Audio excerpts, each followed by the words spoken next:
Breaking Free, a pastor's daughter's journey to truth. Growing up as the daughter of a pastor, my life was a contradiction.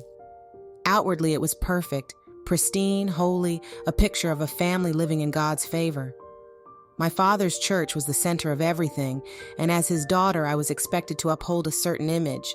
But beneath the surface, my life was far from blessed. It was full of manipulation, control, and spiritual abuse. There was a time when I believed that being the pastor's daughter meant I had a special connection to God, a direct line to holiness.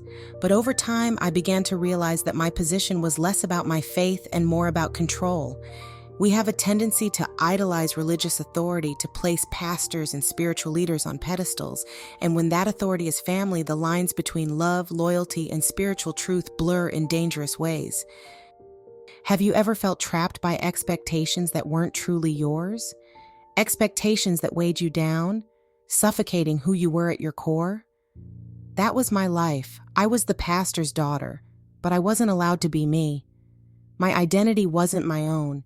It was shaped and dictated by my father's version of faith, which was more about his power than any connection to God.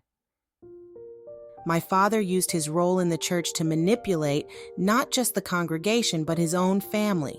He twisted scripture to suit his needs, using the Bible as a weapon rather than a source of truth and love.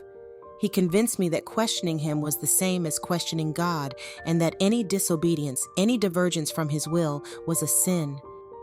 It took me years to recognize that I wasn't just living under his authority, I was living under his deception. The more I tried to please him, the more I lost sight of myself and my own relationship with God. It was as if his version of faith had become a cage, trapping me in a life that wasn't mine. But here's the thing about cages. Even if they're made of scripture and holy words, they're still cages.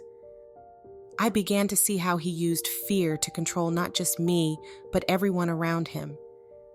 He would preach about the love of God, but behind closed doors, he wielded fear like a sword. Fear of hell, fear of rejection, fear of never being good enough. And for a long time, I believed him. I believed that my salvation depended on his approval, that my worth was tied to how well I followed his rules. But deep down, something didn't feel right. The God he preached about wasn't the God I felt in my spirit. The God he used to manipulate and control wasn't the God of love and truth I longed to know. And slowly, I began to realize that the deception wasn't just in the words he spoke, it was in the entire system he had built.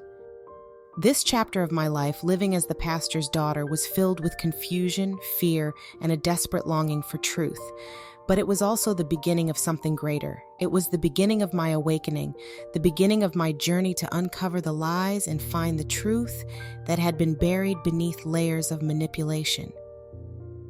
It was the start of my path to becoming the discerner. These first chapters lay the groundwork for the memoir's central conflict, the struggle between the discerner and the deceiver. Through the lens of childhood and spiritual abuse, they explore the deep emotional and psychological impact of living in a world built on deception and the early stirrings of the narrator's journey toward truth.